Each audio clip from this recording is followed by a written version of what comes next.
Hello everyone, welcome to TOS Academy. കഴിഞ്ഞ set എക്സാമിലൂടെ toss academic മികച്ച സ്കോറോട് കൂടി ഒരുപാട് വിന്നേഴ്സിനെ പ്രൊവൈഡ് ചെയ്യാൻ സാധിച്ചു.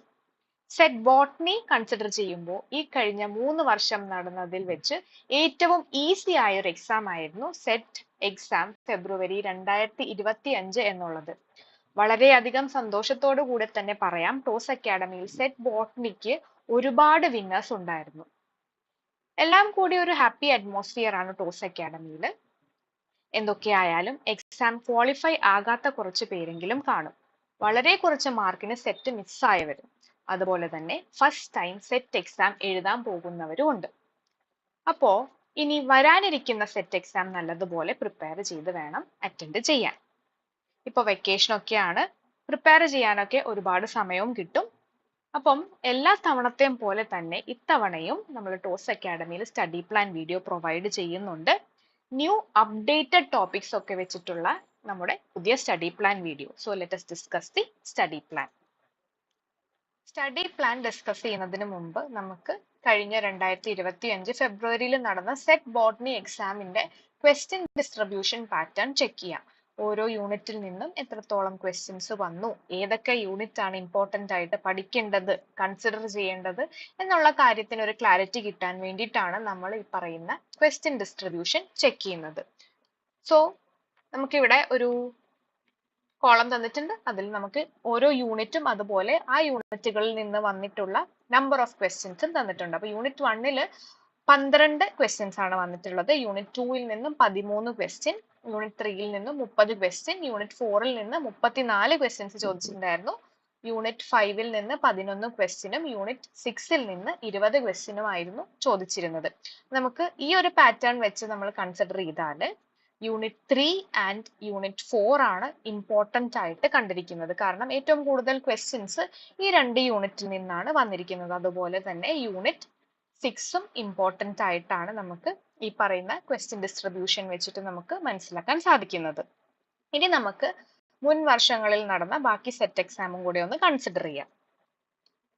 ഇനി നമുക്ക് ജൂലൈ 2024 നടന്ന സെറ്റ് ബോട്ടണി എക്സാമിന്റെ ക്വസ്റ്റ്യൻ ഡിസ്ട്രിബ്യൂഷൻ പാറ്റേൺ ചെക്ക് ചെയ്യാം.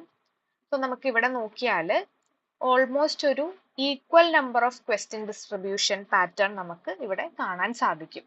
Almost equal number. ഇവിടെ യൂണിറ്റ് 1 26 ക്വസ്റ്റ്യൻ, യൂണിറ്റ് 2 നിന്നും 20 ക്വസ്റ്റ്യൻ, യൂണിറ്റ് 3 നിന്നും 20 ക്വസ്റ്റ്യൻ, യൂണിറ്റ് 4 നിന്ന് 17, യൂണിറ്റ് 5 നിന്നും 17, യൂണിറ്റ് 6 നിന്നും 20 ക്വസ്റ്റ്യൻ ആണ് ഇവിടെ ക്വസ്റ്റ്യൻ പേപ്പറിൽ വന്നിട്ടുണ്ടായിരുന്നത്. ഇത് വെച്ച് കൺസിഡർ ചെയ്യാൻ നേരത്ത് യൂണിറ്റ് 1 ആണ് നമുക്ക് ഇമ്പോർട്ടന്റ് ആയിട്ട് പറയാൻ സാധിക്കുന്നത്. കാരണം 26 ക്വസ്റ്റ്യൻ യൂണിറ്റ് 1 നിന്ന് ചോദിച്ചിട്ടുണ്ടായിരുന്നു. ഇനി നമുക്ക് ജാനുവരി 2024 നടന്ന സെറ്റ് ബോട്ടണി എക്സാമിന്റെ ക്വസ്റ്റ്യൻ ഡിസ്ട്രിബ്യൂഷൻ ചെക്ക് ചെയ്യാം. ഇവിടെയും യൂണിറ്റ് 1 26 ക്വസ്റ്റ്യൻ, യൂണിറ്റ് 2 നിന്നും 21, യൂണിറ്റ് 3 നിന്നും 23 ക്വസ്റ്റ്യൻ, യൂണിറ്റ് 4 നിന്ന് 24, യൂണിറ്റ് 5 നിന്ന് 19, അതുപോലെ യൂണിറ്റ് 6 നിന്നും 7 ക്വസ്റ്റ്യൻ ആയിരുന്നു ചോദിച്ചിരുന്നത്. അപ്പോൾ നമുക്ക് ഈ July 2024 January 2024 question paper check ചെയ്താൽ യൂണിറ്റ് 1 കൂടുതൽ ക്വസ്റ്റ്യൻ വന്നിരിക്കുന്നത്. 26 ക്വസ്റ്റ്യൻസ് ചോദിച്ചിട്ടുണ്ടായിരുന്നു. അതുപോലെ നമ്മുടെ 3 എക്സാംസ്, അതായത് ഫെബ്രുവരി 2025, July 2024, January 2024 question paper check ചെയ്ത് കഴിയാൻ നേരത്ത് യൂണിറ്റ് 3 ആൻഡ് യൂണിറ്റ് 4ഉം ഇമ്പോർട്ടന്റ് ആണ്. അവിടെ നിന്നും ഈ പറയുന്ന 24ഉം 23ഉം അതുപോലെ 30, 34 ക്വസ്റ്റ്യൻസ് ഒക്കെ ചോദിച്ചിട്ടുണ്ട്.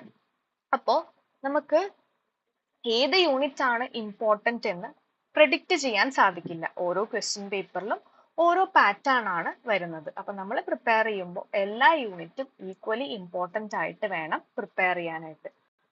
അപ്പൊ നമുക്ക് പഠിക്കുമ്പോൾ ഒരു സ്ട്രാറ്റജിക്കൽ ആയിട്ട് പഠിക്കണം. അതായത് ഏതൊക്കെ യൂണിറ്റിൽ നിന്നും എന്തൊക്കെ പഠിക്കണമെന്ന് നമ്മൾ അറിഞ്ഞിരിക്കണം. ഇമ്പോർട്ടന്റ് ആയിട്ടുള്ള ഏരിയകൾ കവർ ചെയ്യാൻ നമുക്ക് സാധിച്ചു കഴിഞ്ഞാൽ ടൈം മാനേജ്മെന്റോട് കൂടെ തന്നെ നമുക്ക് നല്ലപോലെ പ്രിപ്പയർ ചെയ്ത് നല്ല മാർക്കോട് കൂടി സ്കോർ ചെയ്യാൻ സാധിക്കും.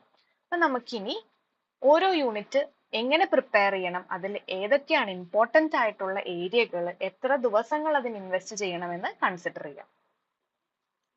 ഫസ്റ്റ് ഓഫ് ഓൾ നമുക്ക് ഓരോ യൂണിറ്റിൽ നിന്നും ഇമ്പോർട്ടന്റ് ആയിട്ടുള്ള ഏരിയകൾ ഏതെല്ലാമാണെന്ന് നോക്കാം. അതായത് നമ്മൾ പ്രിപ്പയർ ചെയ്യുമ്പോൾ ഒരിക്കലും ഒഴിവാക്കാൻ പാടില്ലാത്തതും അതുപോലെ തന്നെ എല്ലാ എക്സാംസിനും റെഗുലർ ആയിട്ട് ക്വസ്റ്റ്യൻസ് വരുന്ന ഏരിയകളുമാണ് നമ്മൾ ആദ്യം കൺസിഡർ ചെയ്യുന്നത്. സോ നമുക്ക് ഫസ്റ്റ് ഡിസ്കഷൻ യൂണിറ്റ് 1 നിന്ന് സ്റ്റാർട്ട് ചെയ്യാം. Unit 1 diversity of life form 1 ആണ്. ഇവിടെ നമുക്കറിയാം ജനറൽ ക്യാരക്ടേഴ്സ് വളരെ ഇമ്പോർട്ടന്റ് ആണ്. അതായത് ആൽഗയുടെയും ഫഞ്ചൈ, ബ്രയോഫൈറ്റ്, ടെറിഡോഫൈറ്റ്, ജിംനോസ്പേം എന്ന കാറ്റഗറികളുടെ ജനറൽ ക്യാരക്ടേഴ്സ് ഇമ്പോർട്ടന്റ് ആണ്. അതുപോലെ ഈ പറയുന്ന algae, fungi, bryophyte, pteridophyte and ജിംനോസ്പേമിൽ വരുന്ന ഓരോ ക്ലാസ്സുകളുടെയും കീ ക്യാരക്ടേഴ്സ് ഇമ്പോർട്ടന്റ് ആണ്. അതുപോലെ ഇമ്പോർട്ടന്റ് ആണ് genus name and common name. ഇപ്പൊ ജീനസ് നെയിം തന്നിട്ട് കോമൺ നെയിം കണ്ടുപിടിക്കാനുള്ള ക്വസ്റ്റ്യനോ അല്ലെങ്കിൽ കോമൺ നെയിം തന്നിട്ട് ജീനസ് നെയിം ഐഡന്റിഫൈ ചെയ്യാനായിട്ടുള്ള ക്വസ്റ്റ്യനോ നമ്മുടെ ക്വസ്റ്റ്യൻ പേപ്പറിൽ സ്ഥിരമായി വരുന്നതാണ്. ഫെബ്രുവരി 2025 ക്വസ്റ്റ്യൻ പേപ്പറിലും ഈ പറയുന്ന ജീനസ് നെയിം ഐഡന്റിഫൈ ചെയ്തുകൊണ്ടുള്ള ഒരു ക്വസ്റ്റ്യൻ ഉണ്ടായിരുന്നു. ഇനി അടുത്തത് ജീനസ് ക്യാരക്ടറിസ്റ്റിക്സ്. ഒരു ജീനസ് തന്നിട്ട് അതിന്റെ ക്യാരക്ടറിസ്റ്റിക്സ് തരും. ചിലപ്പോൾ സ്റ്റേറ്റ്മെന്റ് ടൈപ്പ് ക്വസ്റ്റ്യൻസ് ആയിരിക്കും. ഇപ്പോൾ എക്സാമ്പിൾ പറയുവാണെങ്കിൽ ഈഡോഗോണിയം അല്ലെങ്കിൽ നമ്മുടെ പക്സീനിയ, അങ്ങനെ ഏതെങ്കിലും ഒരു ജീനസിന്റെ ക്യാരക്ടർ തന്നിട്ട് അതിൽ ഏതാണോ ട്രൂ അല്ലെങ്കിൽ ഇൻകറക്റ്റ് ഏതാണ്, കറക്റ്റ് ഏതാണ് എന്നുള്ള രീതിയിലുള്ള ക്വസ്റ്റ്യൻസും ചോദിക്കാറുണ്ട്. പിന്നെ ഫോസിൽ ക്യാരക്ടറിസ്റ്റിക്സ്, ഫോസിൽ ജിംനോസ്പം, ഫോസിൽ ടെറിഡോഫൈറ്റ്സിന്റെ ഒക്കെ ക്യാരക്ടേഴ്സ് ചോദിച്ചുകൊണ്ട് ക്വസ്റ്റ്യൻസ് വരാറുണ്ട്. ബാക്ടീരിയനെ കൺസിഡർ ചെയ്യുമ്പോൾ bacterial reproduction, conjugation, transformation and transduction is very important. വൈറസിന്റെ ജനറൽ ക്യാരക്ടേഴ്സ് ആണ്. അതുപോലെ തന്നെ പ്രയോൺസ്, വൈറോയിഡ്സ്, അങ്ങനെ മറ്റ് കാറ്റഗറികളും എക്സാമിന് ക്വസ്റ്റ്യൻസ് ചോദിക്കാറുണ്ട്. പിന്നെ വരുന്നത് എക്കണോമിക് ഇമ്പോർട്ടൻസ് ആണ്. അതായത് ആൽഗെ, ഫഞ്ചൈ, ബ്രയോഫൈറ്റ്, ടെറിഡോഫൈറ്റ്, ജിംനോസ്പേംസിന്റെ എക്കണോമിക് ഇമ്പോർട്ടൻസ്, അതുപോലെ തന്നെ ബാക്ടീരിയയുടെ എക്കണോമിക് ഇമ്പോർട്ടൻസ് ചോദിച്ചുകൊണ്ടുള്ള ക്വസ്റ്റ്യൻസും വരാൻ ചാൻസ് ഉണ്ട്. ഈ പറയുന്ന ടോപ്പിക്സ് യൂണിറ്റ് 1 നിന്നുമുള്ള ഇമ്പോർട്ടൻറ്റ് ടോപ്പിക്സ് ആണ്. അപ്പോൾ പ്രിപ്പയർ ചെയ്യുമ്പോൾ ഈ ടോപ്പിക്സ് എല്ലാം കൺസിഡർ ചെയ്ത് വേണം പ്രിപ്പയർ ചെയ്യാൻ വേണ്ടിയിട്ട്. നെക്സ്റ്റ് ഡിസ്കസ് ചെയ്യാൻ പോകുന്നത് യൂണിറ്റ് 2 ആണ്. Diversity of life form 2. Angiosperm related ആയിട്ടുള്ള കാര്യങ്ങളാണ് ഇവിടെ ഡിസ്കസ് ചെയ്യുന്നത്. സോ നമുക്ക് ആദ്യം വരുന്നത് ആൻജിയോസ്പേം മോർഫോളജി ആണ്. ഇവിടെ റൂട്ട് മോർഫോളജി ആകാം, സ്റ്റെം, ലീഫ്, അതുപോലെ തന്നെ ഫ്ലവർ, ഇൻഫ്ലോറസൻസ്, ഫ്രൂട്ട്, സീഡ്, ഈ പറയുന്ന മോർഫോളജിയിൽ നിന്നും ഓരോ പാർട്ടിന്റെ മോർഫോളജി റിലേറ്റഡ് ആയിട്ടുള്ള ക്വസ്റ്റ്യൻസ് വരാം. ഇനി നമ്മുടെ ക്ലാസിക് ആൻജിയോസ്പേം ടാക്സോണമിയിൽ വരുമ്പോൾ റൂൾസ് ഓഫ് ICBN വളരെ ഇമ്പോർട്ടന്റ് ആണ്. അതിൽ ഏറ്റവും ഇമ്പോർട്ടന്റ് ആയിട്ട് വരുന്നത് ടൈപ്പിഫിക്കേഷൻ എന്ന് പറയുന്ന റൂളാണ്. നമ്മുടെ എല്ലാ ക്വസ്റ്റ്യൻ പേപ്പറിലും ടൈപ്പിഫിക്കേഷൻ റിലേറ്റഡ് ക്വസ്റ്റ്യൻസ് വരാറുണ്ട്. നമ്മുടെ 2025 ഫെബ്രുവരിയിൽ നടന്ന ക്വസ്റ്റ്യൻ പേപ്പറിലും ടൈപ്പിഫിക്കേഷൻ റിലേറ്റഡ് ആയിട്ടുള്ള ക്വസ്റ്റ്യൻ വന്നിട്ടുണ്ടായിരുന്നു. അപ്പൊ നമുക്ക് സ്റ്റേറ്റ്മെന്റ് തന്നിട്ട് ഏത് ടൈപ്പാണ്, അതായത് ഹോളോ ടൈപ്പ് ആണോ, നിയോ ടൈപ്പ് ആണോ, ലെപ്റ്റോ ടൈപ്പ് ആണോ, ഐസോ ടൈപ്പ് ആണോ, സിൻ ടൈപ്പ് ആണോ, ഏത് ടൈപ്പ് ആണ് എന്ന് ഐഡന്റിഫൈ ചെയ്യാൻ വേണ്ടിയിട്ടുള്ള ഒരു ക്വസ്റ്റ്യൻ വരാൻ ചാൻസ് ഉണ്ട്. അതുപോലെ മറ്റൊരു ഇമ്പോർട്ടന്റ് ആയിട്ടുള്ള ICBN റൂൾ ആണ് പബ്ലിക്കേഷൻ. പബ്ലിക്കേഷന്റെ ടൈമിൽ വരുന്ന റൂള്, പ്രയോറിറ്റി റൂൾ, അതും ഇമ്പോർട്ടന്റ് ആണ്. ഇനി ഫാമിലി ക്യാരക്ടേഴ്സ് എന്ന് പറയുന്ന ടോപ്പിക് ഒരു ഷുവർ ഷോർട്ട് ക്വസ്റ്റ്യന്റെ ടോപ്പിക് ആണ്. എല്ലാ ക്വസ്റ്റ്യൻ പേപ്പറിലും ഫാമിലി ക്യാരക്ടർ റിലേറ്റഡ് ആയിട്ടുള്ള ക്വസ്റ്റ്യൻ വരാറുണ്ട്. സോ അത് എന്തായാലും ഒഴിവാക്കാൻ പാടില്ലാത്തൊരു ടോപ്പിക് ആണ്, ഇമ്പോർട്ടന്റ് ആയിട്ട് പഠിക്കുക. ഇനി എക്കണോമിക് ബോട്ടണി ആൻഡ് എത്തനോ ബോട്ടണി വളരെ ഇമ്പോർട്ടന്റ് ആണ്. എക്കണോമിക് ബോട്ടണി പഠിക്കുമ്പോൾ ഓരോ പ്ലാന്റുകളുടെ എക്കണോമിക്കലി ഇമ്പോർട്ടന്റ് ആയിട്ടുള്ള പാർട്ട് ഏതാണ്, അതിന്റെ scientific name of the plant പഠിക്കുക, അതുപോലെ ഫാമിലി ഓർത്ത് വെക്കുക. എത്തനോ ബോട്ടണി എടുക്കുമ്പോൾ നമ്മുടെ എത്തനോ ബൊട്ടാനിക്കലി ഇമ്പോർട്ടന്റ് ആയിട്ടുള്ള പ്ലാന്റുകളും അതിന്റെ യൂസുകളും ഏത് എത്തനോ ബൊട്ടാനിക്കൽ കമ്മ്യൂണിറ്റിയാണ് അത് യൂസ് ചെയ്യുന്നതും എന്നുള്ള കാര്യങ്ങൾ നോട്ട് ചെയ്ത് പോകുക. മൈക്രോ ടെക്നിക്കിലേക്ക് വരുമ്പോൾ fixatives, stains and even microscope is important. അതുപോലെ സ്റ്റെപ്സ് ഇൻ പെർമനന്റ് സ്ലൈഡ് പ്രിപ്പറേഷനും ഇമ്പോർട്ടന്റ് ആണ്. അനാറ്റമി, പ്ലാന്റ് അനാറ്റമിയിൽ എത്തുമ്പോൾ വാസ്കുലാർ സ്ട്രക്ചേഴ്സ് ഇമ്പോർട്ടന്റ് ആണ്. അതുപോലെ അനോമൽ സെക്കൻഡറി തിക്കനിങ് എല്ലാ ക്വസ്റ്റ്യൻ പേപ്പറിലും റെഗുലർ ആയിട്ട് വരുന്ന ഒരു ഏരിയയാണ്. റീപ്രൊഡക്റ്റീവ് ബോട്ടണി വരുമ്പോൾ sexual reproduction, type of embryo sac is very important, type of ovules is another important area. പിന്നെ ഉള്ളത് പോളൻ അലർജി ആണ്. പിന്നെ വരുന്നത് സ്ട്രക്ചർ ഓഫ് പോളൻ ഗ്രെയിൻ, അതും ഇമ്പോർട്ടന്റ് ആണ്. നെക്സ്റ്റ് നമ്മൾ ഡിസ്കസ് ചെയ്യാൻ പോകുന്നത് unit 3 functional plant biology and analysis plant physiology ആണ്. ഇച്ചിരി വാസ്റ്റ് ആയിട്ടുള്ള ഒരു വലിയ യൂണിറ്റ് ആണ് യൂണിറ്റ് 3 എന്ന് പറയുന്നത്. നമ്മുടെ സിലബസ് നോക്കിക്കഴിഞ്ഞാൽ മനസ്സിലാവുന്നതാണ്. അപ്പോ ഇവിടെ നമ്മൾ ഈ യൂണിറ്റ് 3 വരുന്ന ഇമ്പോർട്ടന്റ് ആയിട്ടുള്ള ഏരിയകൾ മാത്രമേ ഡിസ്കസ് ചെയ്യുന്നുള്ളൂ. നമ്മളിപ്പോ ഓൾറെഡി 3 ക്വസ്റ്റ്യൻ പേപ്പറിൽ ഈ പറയുന്ന യൂണിറ്റ് 3 നിന്ന് ഡിസ്കസ് ചെയ്ത ക്വസ്റ്റ്യന്റെ നമ്പേഴ്സ് ഓൾറെഡി പറഞ്ഞു. അപ്പൊ ഇച്ചിരി huge amount of questions unit 3 നിന്ന് വരാൻ സാധ്യതയുണ്ട്. അപ്പോൾ നിങ്ങൾക്ക് ഈ പറയുന്ന പ്ലാന്റ് ഫിസിയോളജി എന്ന് പറയുന്ന ഏരിയ പ്രിപ്പയർ ചെയ്യാൻ താല്പര്യമുണ്ടെങ്കിൽ ആ പറയുന്ന യൂണിറ്റ് 3 കംപ്ലീറ്റ് ആയിട്ട് പഠിക്കാൻ നോക്കുക. In case if you are not interested in unit 3 ഈ പറയുന്ന ഇമ്പോർട്ടന്റ് ഏരിയകൾ മാത്രം നോക്കുക. സോ ആദ്യത്തെ ഏരിയ എന്ന് പറയുന്നത് നൈട്രജൻ മെറ്റബോളിസം ആണ്. ഇവിടെ പല നൈട്രജൻ ഫിക്സിംഗ് ജീൻസിനെ കുറിച്ച് ഇമ്പോർട്ടന്റ് ആയിട്ട് വരുന്നുണ്ട്. അതുപോലെ തന്നെ enzymes involve in nitrogen metabolism.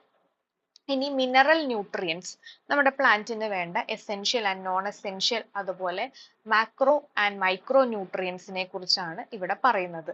ഓരോ ന്യൂട്രിയൻസിന്റെ ഡെഫിഷ്യൻസി കാരണം ഉണ്ടാകുന്ന സിംറ്റംസും ഏതൊക്കെയാണ് ആ ന്യൂട്രിയൻസും എന്നുള്ള കാര്യങ്ങൾ പ്രിപ്പയർ ചെയ്യുമ്പോൾ ഒഴിവാക്കാണ്ട് തന്നെ പഠിക്കുക. അതുപോലെ അടുത്തതാണ് ഫോട്ടോസിന്തസിസ്, വളരെ ഇമ്പോർട്ടന്റ് ആണ്. ഇവിടെ ലൈറ്റ് റിയാക്ഷൻ, അതിൽ നമ്മുടെ cyclic and non cyclic light reaction important ആയിട്ട് വരുന്നതാണ്.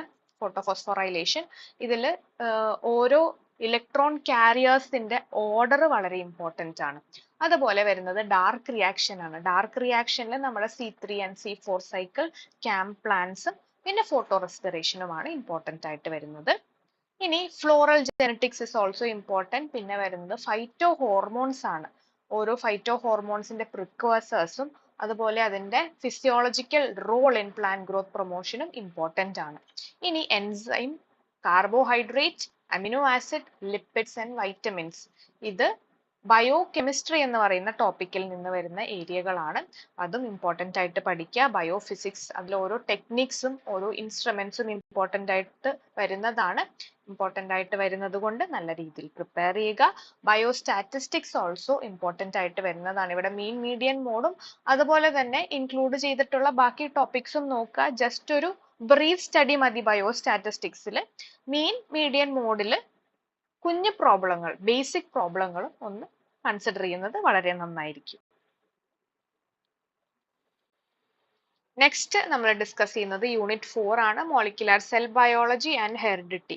നമ്മുടെ യൂണിറ്റ് 3യെ കുറിച്ച് പറഞ്ഞതുപോലെ തന്നെ പാസ്റ്റ് 3 ക്വസ്റ്റ്യൻ പേപ്പേഴ്സിലും യൂണിറ്റ് 4ൽ നിന്ന് ധാരാളം ക്വസ്റ്റ്യൻസ് വന്നിട്ടുണ്ടായിരുന്നു. അപ്പോൾ എത്രത്തോളം ഇമ്പോർട്ടൻസ് ആണെന്ന് നമുക്ക് മനസ്സിലാക്കാം. ആൻഡ് നമുക്ക് ഈ പറയുന്ന മോളിക്കുലാർ സെൽ ബയോളജി അതുപോലെ ജെനറ്റിക്സ് എന്ന് പറയുന്ന ടോപ്പിക് പഠിക്കാൻ ഇൻട്രസ്റ്റ് ഉള്ളവരാണെങ്കിൽ നിങ്ങൾ യൂണിറ്റ് 4 കംപ്ലീറ്റ് ആയിട്ട് പഠിക്കുക. അതുപോലെ ഈ പറയുന്ന സെക്കൻഡ് കാറ്റഗറി, അതായത് molecular cell biology and heredity, genetics എന്ന് പറയുന്ന ടോപ്പിക് പഠിക്കാൻ താല്പര്യമില്ലാത്തവരാണെങ്കിൽ ഈ ഇമ്പോർട്ടന്റ് ആയിട്ടുള്ള ഏരിയകൾ മാത്രം പഠിച്ചു പോവുക. അപ്പോൾ സെൽ ഓർഗനൽസ് ആണ് ആദ്യം വരുന്നത്. സെൽ ഓർഗനൽസ് എന്ന് പറയാൻ നേരത്ത് സെല്ലിലെ ഓരോ കോമ്പോണൻസും, ഇപ്പൊ നമ്മുടെ nucleus, mitochondria, endoplasmic reticulum, Golgi bodies, അങ്ങനെ ഓരോ കോമ്പോണൻസും അതിന്റെ ഫങ്ഷനും വളരെ ഇമ്പോർട്ടന്റ് ആണ്. Cell cycle is also important. പിന്നെ വരുന്നത് DNA റെപ്ലിക്കേഷൻ ആണ്. DNA replication, repair, translation and transcription, ഇവിടെ വരുന്ന ഓരോ സ്റ്റെപ്പും അതിൽ വരുന്ന ഓരോ എൻസൈംസും പ്രോട്ടീൻസും വളരെ ഇമ്പോർട്ടന്റ് ആണ്. അത് പ്രിപ്പയർ ചെയ്ത് പോകുക. ഇനി വരുന്നത് പ്യുവർ ജെനറ്റിക്സ് ആണ്. ജെനറ്റിക്സ് ടോപ്പിക്കിൽ ജെനറ്റിക്സിന്റെ ഇൻട്രൊഡക്ഷൻ എന്ന് പറഞ്ഞു വരുന്നത് മെൻഡൽസ് റൂളും അതുപോലെ എക്സ്റ്റൻഷൻ ഓഫ് മെൻഡേലിസം ആണ്. ഇമ്പോർട്ടന്റ് ആണ്, അത് കൺസിഡർ ചെയ്യുക. അതുപോലെ തന്നെ പോപ്പുലേഷൻ ജെനറ്റിക്സും ഇമ്പോർട്ടന്റ് ആയിട്ട് വരുന്ന ഒരു ഏരിയ ആണ്. അടുത്തത് യൂണിറ്റ് 5 എക്കോളജി ആൻഡ് എൻവയോൺമെന്റ് ആണ്. വളരെ ഈസി ആയിട്ടുള്ളതും എളുപ്പത്തിൽ പഠിക്കാൻ പറ്റുന്നതുമായിട്ടുള്ള ഒരു യൂണിറ്റ് ആണ് യൂണിറ്റ് 5 എന്ന് പറയുന്നത്. ഡയറക്റ്റ് ക്വസ്റ്റ്യൻസ് വരുന്ന ഒരു ഏരിയ ആണ്. അപ്പൊ ഇവിടെ നമുക്ക് കമ്മ്യൂണിറ്റി ക്യാരക്ടറൈസേഷൻ ഇമ്പോർട്ടന്റ് ആണ്. ഓരോ കോൺസെപ്റ്റുകളാണ് ഇവിടെ വരുന്നത്, അത് ഇമ്പോർട്ടന്റ് ആണ്. Ecological succession, ecosystem productivity, population characteristics, അതുപോലെ biome and biosphere characters important ആണ്. ബയോഡൈവേഴ്സിറ്റിയിൽ നമുക്ക് സ്പീഷീസ് ഡൈവേഴ്സിറ്റിയും എക്കോസിസ്റ്റം ഡൈവേഴ്സിറ്റി, പിന്നെ അതുപോലെ alpha beta gamma diversity important ആണ്. Environment pollution, different kind of pollutions important ആണ്.